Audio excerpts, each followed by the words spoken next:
কর্মকার আর প্রভাষক রাষ্ট্রবিজ্ঞান বিভাগ অমৃতলাল দে মহাবিদ্যালয়। আমি তোমাদেরকে পরিণীতি সুশাসনের আজকে দ্বিতীয় পত্র পড়াবো। তোমরা শিক্ষার্থীরা অবশ্যই তোমরা ভালো আছো, বাড়িতে আছো এবং তোমাদের সাথে আমাদের দীর্ঘদিনই দেখা হয়নি। আমরা একটা কঠিন একটা সময় আমরা পার করছি, কোভিড-19, সারা বিশ্বে এই প্রভাব। তাই আমরা কলেজে বসে ক্লাসগুলো নিলেও তোমাদের সাথে আমরা সাক্ষাৎ করতে পারতেছি না।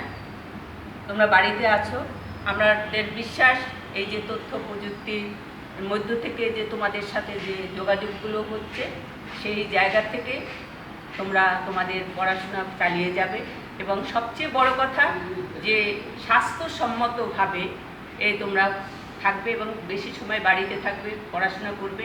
আর পরীক্ষার যে বিষয়টা, এটা কর্তৃপক্ষের নলেজে আছে এবং তোমরা সেই বিষয়গুলো তোমরা খেয়াল করবে যে কখন কিভাবে হয়, পড়াশোনা করবা। পড়াশোনা পরীক্ষা একটা ফ্যাক্টর, কিন্তু মূল জায়গাটা হলো পড়াশোনা, সেটা করবে এবং সবচেয়ে বড় কথা বাড়িতে থাকবে এবং বাড়িতে থেকে পরিবারটাকে একটা স্টেট হিসেবে পরিচালিত করবে। এইটাই আমাদের প্রত্যাশা। আমি আজকে দ্বিতীয় পত্রের প্রথম অধ্যায় পড়াবো, বাংলাদেশের পলিটিক্স মানে বাংলাদেশের রাজনীতি। সেই রাজনীতি বিষয়টা পড়তে গেলে আমাদের অবশ্যই আমাদের ইতিহাস, রাজনৈতিক ইতিহাস সম্পর্কে জানা দরকার। বাংলাদেশ যে একটা স্বাধীন সার্বভৌম রাষ্ট্র, এই রাষ্ট্রটা প্রতিষ্ঠা হওয়ার লক্ষ্যে আমরা কি করেছি? দীর্ঘ 9 মাস মুক্তিযুদ্ধ করেছি এবং 30 লক্ষ শহীদ হয়েছে, 2 লক্ষ মা বোনের সংগ্রাম দিয়েছে এবং 40 লক্ষ পঙ্গুত্ব করেছে এবং আমাদের অর্থনৈতিক অবকাঠামোকে বিধ্বস্ত করেছে। এর পেছনে যে আমরা দীর্ঘ সংগ্রাম করেছি, তার সংগ্রামের মূল চালিকা শক্তিটা কী ছিল? মূল চালিকা শক্তিটাই ছিল, মূল প্রেরণার উৎসটাই ছিল বাঙালি জাতীয়তাবাদ। এই জাতীয়তাবাদটা কি? একটা চেতনা। সেই চেতনাটা কি? রাজনৈতিক চেতনা। এটা একদিনে আসে না, অনেক কিছু শাসন, শোষণ, অত্যাচারের মধ্য থেকে আসে। সেই মধ্য থেকে এই জায়গাটায় আসতে এই সময়ে অনেক জায়গা আমাদের কি করতে হয়েছে? পার করতে হয়েছে। আর এই পার করতে হয়েছে বিধায় এখানে বিভিন্ন রাজনীতিবিদ, মনীষী, বুদ্ধিজীবী, তাদের অবদান, তাদের চিন্তা, ফসল, এইভাবেই আমাদের এই বাংলাদেশের অভ্যুদয় ঘটেছে। এখন এই বাংলাদেশের অভ্যুদয় ঘটেছে, এই জায়গাটায় যেতে হলে আমাদের কি অতীত সম্পর্কে কিছু ধারণা থাকা অবশ্যই প্রয়োজন। সেই কারণেই আমি বলতে চাই যে যদি 768 বছরে রাজনৈতিক প্রেক্ষাপটটা যদি আলোচনা করি বা অতীত ইতিহাসটাকে যদি আলোচনা করি, তাহলেই আমরা সেই জায়গায় যেতে পারব। পরিণীতিতে আমি 3টা পর্যায়ে আমি ভাগ করে আমি সেই অতীত রাজনৈতিক প্রেক্ষাপটটা নিয়ে আসতে চাই। সেটা হলো, প্রথম হলো মুসলিম আমল। মুসলিম আমল 1204 সাল থেকে 1757 সালের 23 জুন, মানে সিরাজদৌল্লার পতনের মধ্য থেকে। এখন মুসলিম আমলে 1204 সাল থেকে 1757 সালের 23 জুন এখানে কি ঘটেছে? এখানে ঘটেছে যে 1940 মানে 1204 সালে কি কুতুবউদ্দিন আইবেক সে দিল্লির মসনদে বসেন এবং সেখানে তার যে প্রধান সেনাপতি ইখতিয়ার উদ্দিন মোহাম্মদ বখতিয়ার খিলজি, তিনি কি করেন? এই দেশটাকে, এই বাংলাকে সে অতর্কিত আক্রমণ করে সে দখল করে নেয় এবং সেখানে দেখা যায় যে সেইখানে এই ইখতিয়ার উদ্দিন মোহাম্মদের দখল করে নেওয়ার পরই তারপর হইতে দিল্লির সেই সুবা বা প্রদেশ হিসেবে শাসিত হয়। এখন এই বাংলা প্রদেশের আবার কিছু বিষয় আছে, সেটা অনেক ব্যাপক। এই প্রাচীন যে পিরিয়ডটা, যে অতীত যে পিরিয়ডটা, সেই প্রাচীন পিরিয়ডে আমরা কি দেখি? সেখানে এই বাংলা আগে এই দেশের জনপদটা ছিল, জনপদ কখনো রারো, কখনো গৌড়, কখনো বরেন্দ্র, কখনো পণ্ডুবর্ধন, কখনো সমতট, কখনো এইভাবে বিভিন্ন নামে এই দেশের জনপদ বা রাষ্ট্রগুলো ছিল। বাংলা বঙ্গ থেকেই মূলত বাংলা আসছে। এখানে নবাব সম্রাট আকবরের আমলে এবং ঐতিহাসিক শেখ ফয়েজের আমলে দেখা যায় যে তিনি এই জায়গাটাকে তিনি বঙ্গ থেকে বাংলা তারপরে বাঙাল, এই বাঙাল বড় বড় তখন এই সমুদ্রপথ ছিল, এখানে নদী বন্দর বেশি ছিল, বড় বড় আল দিত এবং প্রশস্ত আল, বড় আল, সেই আলের মধ্যে থেকেই বাঙালা, তারপরে বাঙাল, এই বাংলাদেশের উৎপত্তি ঘটে। এবং এই 1204 সাল থেকে 1340 সালে সেখানে দেখা যায় যে সুলতান ফখরুদ্দিন হঠাৎ করে সে এই দেশটাকে আক্রমণ করে এবং আক্রমণ করে তিনি সেই জায়গায় কি সুলতান সে ক্ষমতা দখল করে। এ পর্যায়ে দেখা যায় যে 1498 সালে পর্তুগিজের যে নাবিক সে কি করেছে, সে নাবিক ভাস্কো দা গামা সে এই সমুদ্র পথটা বের করেছে। এরপরে কি করেছে, এই দেশে ফরাসি, পর্তুগিজ, ওলন্দাজ এবং ইউরোপীয় মানে ইংরেজরা এদেশে আস্তে আস্তে আসতে থাকে। কারণ এই ভারতীয় উপমহাদেশটা ছিল অত্যন্ত পরিমাণে কি ঐশ্বর্যে পরিপূর্ণ, ধন সম্পদে পরিপূর্ণ, সেই জন্য তারা বারবারই এইটার উপর আকৃষ্ট হয় এবং আকৃষ্ট হওয়ার পরই তারা এই দেশে কি করে আসতে থাকে। এবং 1340-এর পর আর এই 1498 সালেই তারা এই দেশের পথের পরে ইউরোপ থেকে আসে এবং 1600 সালে 218 জন, তখন রানী এলিজাবেথ প্রথম রানী এলিজাবেথ ভারতে মানে ওই ইংরেজ বাহিনীর থেকে তখন এখানে আবার দাউদ খান 1576 সালে তিনি কি করেন, 1576 সালে সে দাউদ খানকে পরাজিত করে মোগলরা তখন ক্ষমতাটা নিয়ে নেয়।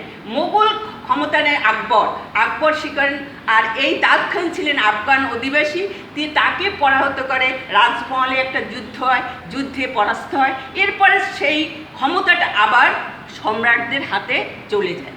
আকবর আসে, তারপরে আলমগীর আসে সম্রাট, তারপরে আসে জাহাঙ্গীরের আমলেই মূলত এই দেশে তারা কি ব্যবসা করার জন্য company of merchant of London নামে একটা কোম্পানি এই দেশে আসে এবং আসার পর তখন রানী এলিজাবেথ ক্ষমতায় ছিলেন। রানী এলিজাবেথ ক্ষমতার মধ্য থেকে রানী এলিজাবেথের পরই জাহাঙ্গীরের আমলে আসে এবং তার যে সুবেদার শাহজাদা তার আমলে মূলত এই জায়গায় তারা মাত্র 3000 টাকা রাজস্ব আয়ের মধ্য থেকে তারা ব্যবসা করার জন্য আসে এবং পরে দি ইংলিশ কোম্পানি, পরে এই কোম্পানিগুলো হয়ে ইস্ট ইন্ডিয়া কোম্পানি নামে একটা কোম্পানি বের করে এবং সেই ইস্ট ইন্ডিয়া কোম্পানি এই ভারতবর্ষে তারা বিভিন্ন সময়ে তারা ব্যবসা করার কথা বলেও তারা এখানে বসতি স্থাপন করে, দুর্গ স্থাপন করে এবং তাদের ক্ষমতা ধীরে ধীরে এত প্রভাব বিস্তার করতে থাকে যেখানে এ দেশে মানুষ তারা তাদের অধিকার থেকে আস্তে আস্তে বঞ্চিত হতে থাকে। এবং সেখান থেকে পরে কি করলো, সেই আকবরের আমলের পরেই আসছে নবাব সেই সরফরাজ খান, আলীবর্দী খান এবং শেষ নবাব হলেন সিরাজদৌল্লা। 1757 সালের 23শে জুন আম্রকাননে সেই পলাশির যুদ্ধে কি করলেন, তাকে পরাস্ত করে বাংলা, বিহার, উড়িষ্যার সেই ক্ষমতাটা দখল করেন। এই 1257 23শে জুন ছিল তারা ব্যবসা বাণিজ্য করেছে এবং সেখানে তারা দীর্ঘ সময় সেখানে অবস্থান করেছে এবং সেখানে ব্যবসা করার কথা বলে আস্তে আস্তে আস্তে ওই সিরাজদৌল্লাকে পতন ঘটাইয়ে সেই বাংলা, বিহার, উড়িষ্যার ক্ষমতা তারা দখল করে নিয়ে পরে তারা 1757 সাল থেকে 1947 সালের 14 আগস্ট পর্যন্ত তারা ক্ষমতায় অধিষ্ঠিত থাকে এবং ক্ষমতায় অধিষ্ঠিত থেকে তারা কি করেন, তারা প্রথমেই তারা এই ভারতীয় শাসন ব্যবস্থাটা কিভাবে পরিচালিত করবে সেই কারণে এদিকে 1885 সালে এর আগে তারা এই সময়ে তারা কিন্তু রেগুলেটিং ও 1773 সালে একটা রেগুলেটিং অ্যাক্ট তৈরি করে সেখানে ইস্ট ইন্ডিয়া কোম্পানি কি করে তাদের ক্ষমতাটাকে একটা নিয়ন্ত্রণ করে। এরপরে আবার কি করে যে 1857 সালে সিপাহী বিদ্রোহের মধ্য থেকে ইস্ট ইন্ডিয়া কোম্পানি কে বিলুপ্তি ঘোষণা করে। কিন্তু দেখা যায় যে ইস্ট ইন্ডিয়া কোম্পানি বিশেষ করে আলীবর্দী খানের সময়ে অসম্ভব পরিমাণে ক্ষমতাধর হয় এবং আমাদের অর্থনৈতিক এবং বিভিন্ন কর্মকাণ্ডে তারা কি করে, তারা প্রভাব বিস্তার করে। আর এর পর থেকে প্রায় 89 বছর তারা রাজত্ব করে এবং রাজত্ব করতে গিয়ে প্রথম এরপরই 1885 সালে কংগ্রেস প্রতিষ্ঠিত হয় 28 ডিসেম্বর। সেই কংগ্রেসের প্রতিষ্ঠার মূল লক্ষ্যটা কী ছিল? মূল লক্ষ্যটাই ছিল যে একটা শক্তিশালী একটা দল প্রতিষ্ঠা করা, ঐক্য প্রতিষ্ঠা করা, জাতীয়তাবোধে উদ্বুদ্ধ হওয়া। জাতীয়তাবোধটা কি? জাতীয়তাবোধ এমনই একটা বিষয়, সেটা কি একটা রাজনৈতিক চেতনা, এটা কি একটা অনুভূতি। এই অনুভূতি এবং যেখানে একটা সজীব মানসিকতা কি করবে, সেখানে শিক্ষার্থীবৃন্দ তোমাদেরকে বুঝতে হবে যে এই যে পরাধীনতা এবং পরাধীনতার মধ্য থেকে আমাদের যে বেরিয়ে আসতে হলে যে আমাদের অনেক ত্যাগ তিতিক্ষা করতে হয় এবং আমাদের অনেক কিছু দিতে হয়েছে। আমাদের শাসনের নামে শোষণ, শোষণের নামে অত্যাচার, অত্যাচারের নামে নির্যাতন, এর মধ্য থেকেই কিন্তু আমরা আমাদের এই ক্ষমতাটাকে পেয়েছি। কিন্তু 1757 সাল থেকে এরপরে যখনই কংগ্রেস প্রতিষ্ঠা হলো, কংগ্রেসের মধ্যেও দেখা গেল সেখানে উমেশচন্দ্র, তারপর রাজা রামমোহন রায়, এরা কিন্তু অসম্ভব পরিমাণে সাম্প্রদায়িক মানুষ ছিলেন এবং এই দিকে আমাদের এই বাংলায় নবাব আব্দুল লতিফ, তারপর সৈয়দ আহমেদ বেরেলভী, তারপরে তিতুমিরের কথা তো বলতেই হয় না। সে মৃত্যু জেনেও তিনি কিন্তু সম্মুখ সমরে সে কিন্তু তার জীবনকে উৎসর্গ করেছে। তোমাদের অবশ্যই আমাদের এই বিষয়গুলোকে অবশ্যই জানতে হবে যে এই মনীষীরা, এই রাজনীতিবিদরা, এই বুদ্ধিজীবীরা এই রাষ্ট্র ব্যবস্থাকে তখন কিন্তু আমরা শিক্ষা দীক্ষায় অনেক পিছিয়ে ছিলাম।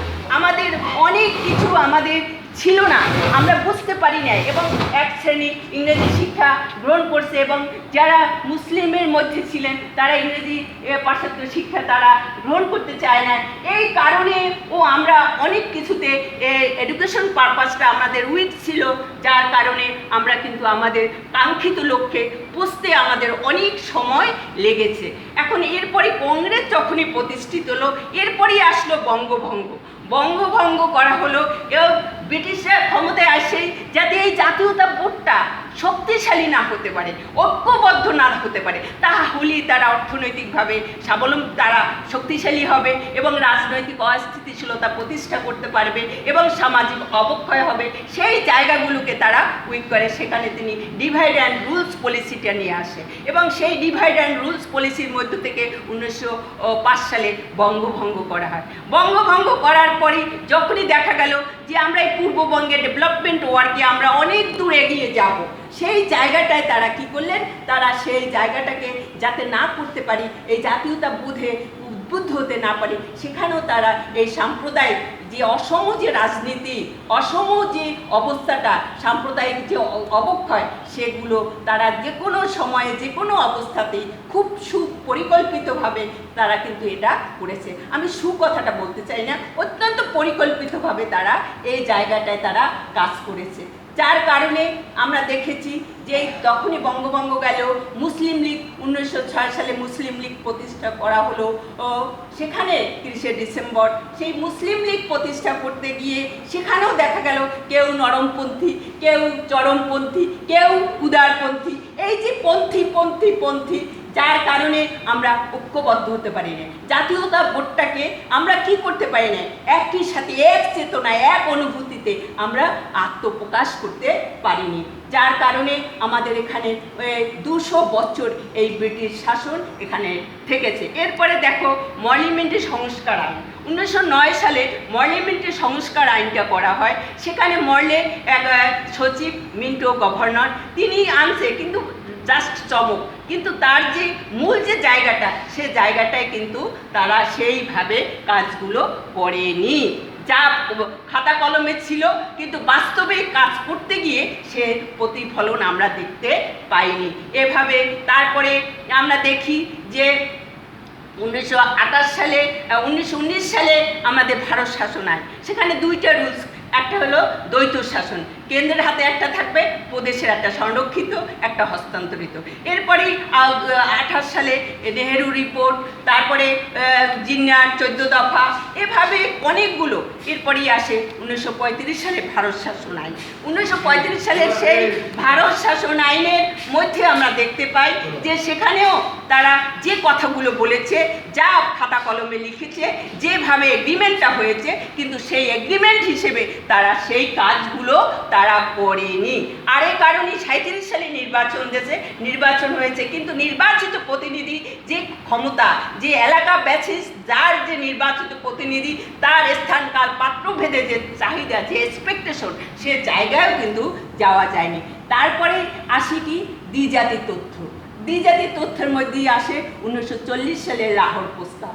সেই লাহোর প্রস্তাবে শেরে বাংলা একে ফজলুল্লাহ লাল, খালেকুজ্জামান সোহরাওয়ার্দী ছিলেন, তারা অনেক চিন্তা করেছেন এবং এইভাবে 40 সালে লাহোর প্রস্তাব এবং 46 সালে আবার একটা নির্বাচন দিল, এবং নির্বাচন সেটাও যে নির্বাচিত প্রতিনিধির হাতে যেভাবে ক্ষমতা দেওয়া দরকার, তারা বিদেশিরা তারা কিন্তু সেইভাবে দেয় নাই। সাম্রাজ্যবাদী মানুষ কখনো উদারপন্থী হতে পারে না, সেই কারণে তারা আমাদেরকে মধ্যে সেই চরমপন্থী নরমপন্থী এইভাবে থেকে, এবং সাম্প্রদায়িক ওই যে অসম, যে সাম্প্রদায়িক যে একটা জায়গা, বিকাশটা, হিন্দু মুসলিম যে অসম বিকাশ, এই বিকাশের জায়গাটা বড় শক্তিশালী করে ফেলেছিল বিধায় তারা প্রায় 200 বছর আমাদের এই দেশে শাসন শোষণ অত্যাচার করেছে। এবং সেখানে এই 1947 সালে 14 আগস্ট গিয়ে বিভিন্ন কর্মকাণ্ডের এই শাসন বঞ্চনা অত্যাচার, এরপরেই আমরা কি করেছি, আমরা সেই কাঙ্ক্ষিত এই যে দুটাই ভারতবর্ষ, যেটা ছিল একটা ঐক্য, একটা টোটাল একটা ভারতবর্ষ, সেটাকে ভাগ করে একটা হলো পাকিস্তান আর একটা হলো ভারত। এই পাকিস্তান আর ভারত করে তারা চিরতরে আমাদের এখান থেকে যায়, কিন্তু আমরা কিন্তু পরবর্তীতে কমনওয়েলথের সদস্য থেকে যাই, আজও আছি। সেই কমনওয়েলথের সদস্য থেকে আমরা স্বাধীন রাষ্ট্র প্রতিষ্ঠা করি। আমি আজকে তোমাদের এই 2টা বিষয় আমরা পড়ালাম, একটা হলো মুসলিম আমলটা পড়ালাম, এরপরে ব্রিটিশ আমলটা পড়ালাম, এবং দ্বিতীয় অধ্যায়ে আমি সেই পাকিস্তান আমলের বিষয়গুলো পড়াবো, এবং সেখানে আমি পড়াবো সেই বিষয় দ্বিতীয় অধ্যায়ে কিন্তু বঙ্গভঙ্গের যে জায়গাগুলোকে তোমরা সুন্দরভাবে পড়াশোনা করবে, এবং সেখান থেকে দেখবে এখানে অনেক প্রথম অধ্যায়ের ব্রিটিশদের মধ্যে তুমি অর্থনৈতিক, সামাজিক এবং রাজনৈতিক অসম যে হিন্দু মুসলিম বিকাশ, সেখান থেকে তুমি হায়ার অর্ডারের প্রশ্ন এবং অ্যাপ্লিকেশনের প্রশ্নগুলো দেখবে। এবং ওখানে এই প্রথম চ্যাপ্টারের মধ্যে যে শিক্ষার্থীবৃন্দ, তোমরা কিন্তু প্রথম চ্যাপ্টারের মধ্যে যে আন্ডারলাইন করবে যে কত সালে ব্রিটিশের দেশে আসলো ইস্ট ইন্ডিয়া কোম্পানি, 1600 সালে কতজন সদস্য নিয়ে, 218 জন সদস্য নিয়ে, এই জায়গাগুলো, এবং কত সালে রেগুলেটিং অ্যাক্ট হয়, 1783, চিরস্থায়ী বন্দোবস্ত কত সালে হয়, 1793 সালে, এবং এখান থেকে কম্প্রিহেন্সিভ নলেজ এবং এমসিকিউগুলো ভালো করে পড়বে। আর এই বঙ্গভঙ্গ, এবং তারপরে আমি ইন্ডিভিজুয়ালি তোমাদের এই সালগুলো যদি সময় পাই তাহলে আমি পড়াবো, আর যদি না পাই তাইলে আমি চিন্তা করি যে আমি পরবর্তীতে তোমাদের এখানে আরও একটু সময় থাকা উচিত, আরও 2-1টা লেকচার দেওয়া উচিত। আমি বঙ্গভঙ্গ পড়াই, আগামী ক্লাসে আমি পাকিস্তান আমলটা পড়াই, সেই পাকিস্তানের আমলে আমি পড়ে যাই, তোমরা বঙ্গভঙ্গ পড়ো, তারপরে পার্লামেন্টের সংস্কার আইন এটা দেখো, তারপরে সেই 35 সালে ভারত শাসন আইন খুবই ইম্পর্টেন্ট চ্যাপ্টার, তারপরে 1919 সালে ভারত শাসন আইন, এইগুলো ভালোভাবে পড়বে। আমি আশা করি তোমরা এইভাবে যদি পড়াশোনা চালিয়ে যাও, এবং সবচেয়ে বড় কথা যে বাসায় থাকবা, বড়দের প্রতি তোমাদের দায়িত্বগুলো পালন করবা। এবং আমরা যেমন কষ্ট পাই যে তোমাদের আমরা চোখে দেখতে পারছি না, কিন্তু তোমরা তো আমাদের কথাগুলো শুনছো। তোমরা আগামী প্রজন্ম, আমাদের লাইফস্টাইল এখন অনেক পাল্টে গেছে, সেই জায়গাটাকে তোমরা অবশ্যই তোমরা সেই জায়গাটাকে মনে করবা যে আমরা যখন যেভাবেই থাকি না কেন সেই সময়টাকে আমরা সময় হিসেবে মূল্যায়ন করব, এবং তাহলেই আমরা এগিয়ে যেতে পারবো। আমরা বিশ্বাস করি আমরা আমাদের এই বাংলাদেশটা একটা স্বাধীন সার্বভৌম রাষ্ট্র, এর যে রাজনৈতিক প্রেক্ষাপট অত্যন্ত সুদৃঢ়। সুতরাং আমি বিশ্বাস করতে চাই তোমরা সেইভাবেই তোমরা পড়াশোনা করবে, যে যেখানেই থাকো না কেন ভালো চিন্তা করো এবং স্বাস্থ্যসম্মতভাবে চলো। বাইরে বেশি যাওয়া আসা করবা না, এবং বড়দেরকে শ্রদ্ধা করবা, আব্বু আম্মুর কথা শুনবা। এবং আবারও বলতে চাই, strength is life, weakness is death. এই জায়গাটা তোমরা মনে রাখবা। শরীর যদি সুস্থ থাকে, আর শরীর সুস্থ রাখার জন্য তুমি স্বাস্থ্যবিধি মানতে হবে এবং ভালোভাবে চলতে হবে। পড়াশুনো করে যাও, পরীক্ষার চিন্তা করবা না, পরীক্ষা যখন হবে তখন হবে। এটা তোমাদের ব্যাপার না, এটা কর্তৃপক্ষের ব্যাপার, তাদের মাথায় আছে, তারা সেটা বলবে। কিন্তু এখন যে এনভায়রনমেন্টটা, সেটা এই মুহূর্তে তাদের পক্ষে করা, আমাদের পক্ষে নেওয়া খুবই কঠিন। তবে বিশ্বাস করে তোমরা সহযোগিতা করো, আমরা এগিয়ে যেতে পারবো। ধন্যবাদ তোমাদের সবাইকে।